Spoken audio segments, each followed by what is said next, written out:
Hey, good morning, family. Doing what I do. This is Reginald Kuakaru, and you're at Kemetic Centered Living. And this is where you learn how to live life boldly, authentically, unapologetically, and on your terms without guilt or shame. All right? So, one of the things I wanted to talk about today was something I talked about this on my live last night, and but I wanted to reiterate this here on one of my coaching walks, I guess you can call it, is that the idea of the divine feminine. And I want to put this into the context of really personal development and practical application, because a lot of times we have these ideas that we're taught that are so-called spiritual stuff, and in reality it's all spiritual, you know. And I guess I got to put it into context. This is about your life. This is about living your life in a way, and up-leveling your life. Okay, so and let me put this let me ask a question first, okay? And so I can help you to put this into context. Is maybe somebody, and I'll just relate it to myself, okay? When I was really, I was on my job. My job as a school teacher. And I got to a point to where I was just tired of school teaching, because honestly, I just didn't feel like I was making a difference in that system, okay? With the standardized testing and all of that, my hands were tied as far as what I could really teach my students. And they were middle school students, you know, 12, 13, 14 years old. But that's a very impressionable age. So I really got tired of it, okay? I was getting a paycheck, you know, every month, but the money just was not worth it. I really wasn't into it, and I wanted to make a change. Okay, I wanted out, and I felt deep down that there was something that the skills that I had learned as a teacher, there was something that I could do more, and I could earn more income. In other words, I could write my own paycheck. Okay. Now, understand, I'm talking this, I'm leading up to the divine feminine, okay?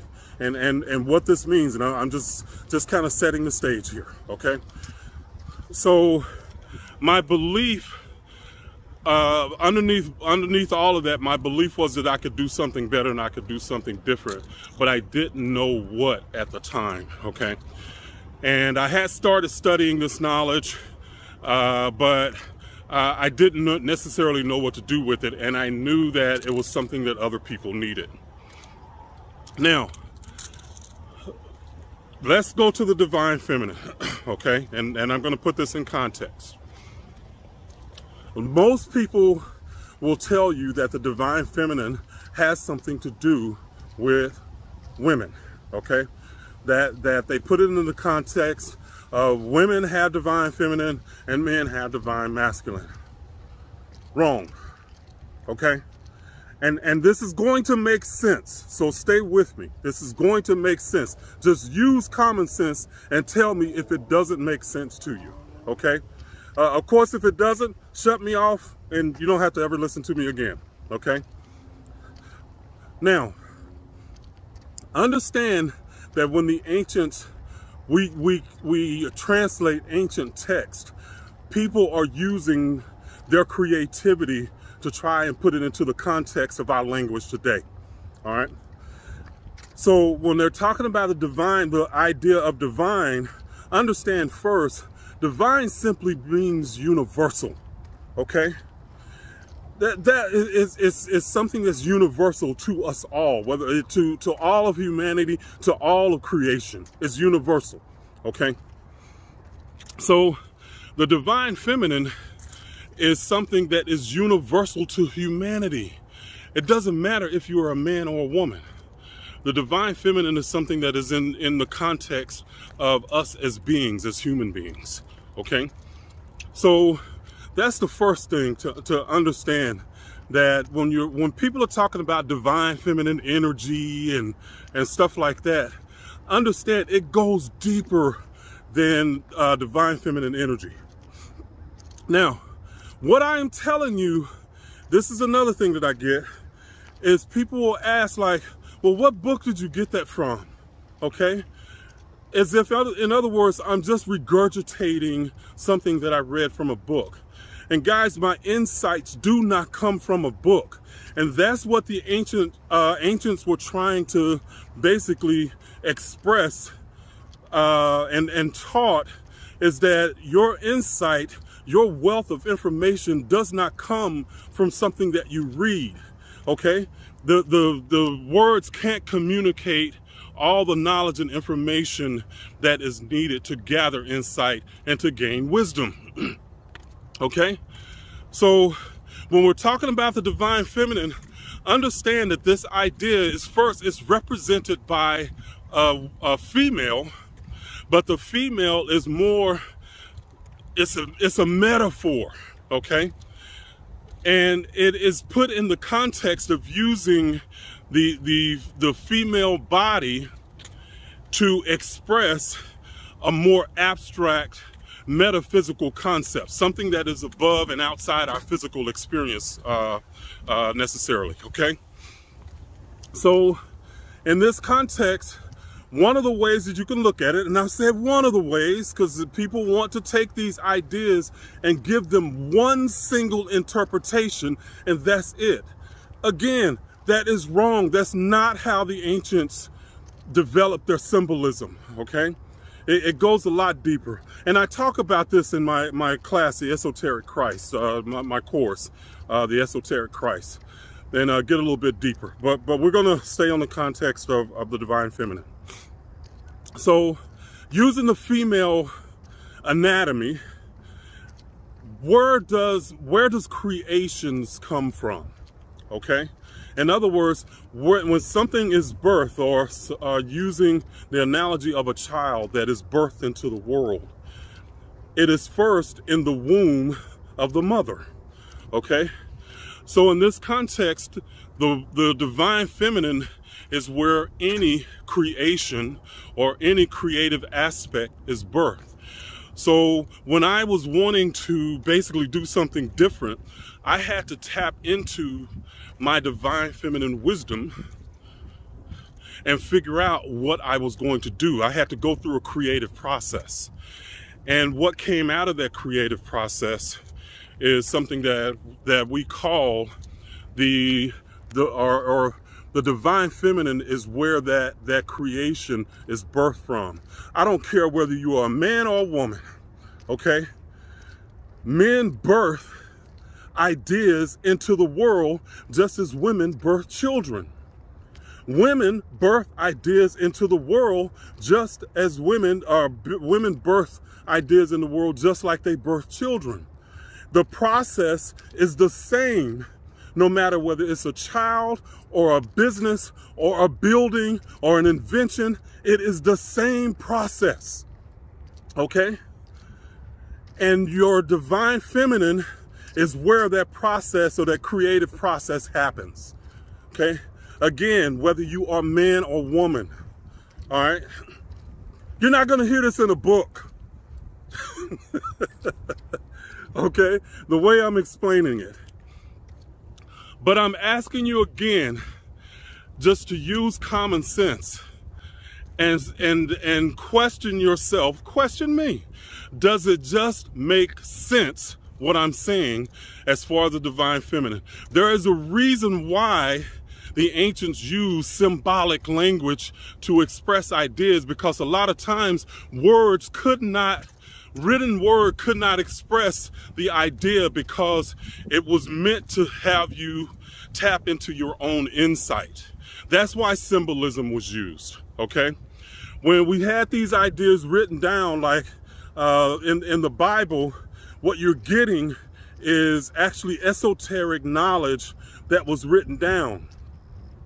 But it was written in a way that it was coded so it could still, the person that had ears to hear could still read that and understand that there was something more to it. So when you're reading Bible scriptures, And the Bible stories, and I like to use Lazarus, the story of Lazarus is one of those, because there's so much, there is open and blatant esoteric Egyptian symbolism written into that story, okay? It's blatant if you know what to look for with the symbolism, okay? If you understand the ancient Egyptian symbolism, all right? But that's just the tip of the iceberg once you even figure that out, okay? So the divine feminine is relevant to men and women, okay? To women and men. It is not a divine feminine energy. What if I can help you understand what the divine feminine is for all of us, it is the environment, our inner environment, our inner womb, okay? It is where our creations come from, all right? So if you're going to change the world, okay, your creation is going to come from your inner environment. But what we have had happen within us that have been believers in Christianity, we have had our inner environment corrupted, okay? With doubt, fear, negativity, lack of belief that we have in ourselves of even creating something, okay? That has to change. You have an absolute superpower and the ability to create as a god or goddess in training, okay? But you have to understand these ideas. Well, no, you don't have to. I'm saying to you that in order to develop who you are, to bring into reality your desire that you want to create. And what I'm hoping is that people who are desiring to make a difference in the world and to impact their communities will take this knowledge and start to develop whatever they need to do to impact the world, okay? People that are in business, people that want to go in business, you have to tap into that divine feminine, but you have to change your environment, okay? That's one of the reasons why I created the African Mind Rewire. You have to change your environment. You have to rewire your mind and from the corruption and from the negativity that you get from religion and a lot of other sources in our world today, from our TV and stuff like that. We literally have our minds hijacked and are really made to believe in our limitations when there are none, all right? The only limitation is in the mind, in your mind, all right? But you have the ability to override that. You have the ability to create and birth something more into the world, all right? So that's what the divine feminine is about. In the Bible story of Adam and Eve, we've been given a story that Eve corrupted Adam. But understand, the story had a deeper meaning. Eve, as the divine feminine, represented our intuitive wisdom, okay? Adam was the ego that is turned into the physical world. And please don't take the ego as something negative. People teach that, get rid of your ego, do that. No, it serves a purpose. And it serves a powerful purpose, okay? But Eve, esoterically, was the intuitive wisdom. The snake meant and represented wisdom in ancient iconography and ancient symbolism, okay? So again, you have to understand the symbolism. And I'm teaching that in my course, one of my courses, and I'll put up it's basically teaching esoteric language and teaching the Kemetic esoteric language to you. But this is what it'll do. Understand, our intuition comes from our divine feminine, okay? Our creativity comes from our divine feminine. If you're going to create anything and birth it into the world, you first have to tap into your divine feminine. And if you don't grasp that and understand that, if it is corrupted with doubt and fear, your creation probably won't be able to break through the physical barrier from the metaphysical. All right? So I hope this is helpful to someone that has been wondering about this or has thought about it. I hope that it is provocative enough that you will at least go and study something a little bit more. All right? Because we have to change some things in our society, and we have to, as a people, especially, and I was talking specifically to my Black community, we have to change some things, you know, and there's no savior coming, you know, there's us, you know, and I'm not saying that from let's focus on the negative stuff, because I know people will do that, you know, oh, the European, this, European. No, fuck that. We got to take care of it ourselves, okay? Quit pointing fingers and the blame game. I know all of that. Again, I've been around for a long time. I'm ancient. Okay, maybe not that ancient, but I've been around and I've seen some things, okay? And I know that the complaining and finger pointing does not work. I mean, think about it. Has it? You know? So let's change it. And we have to tap into that divine feminine wisdom within ourselves and come up with some creative solutions. All right? The solution is not changing them out there. It's not going to happen. Okay?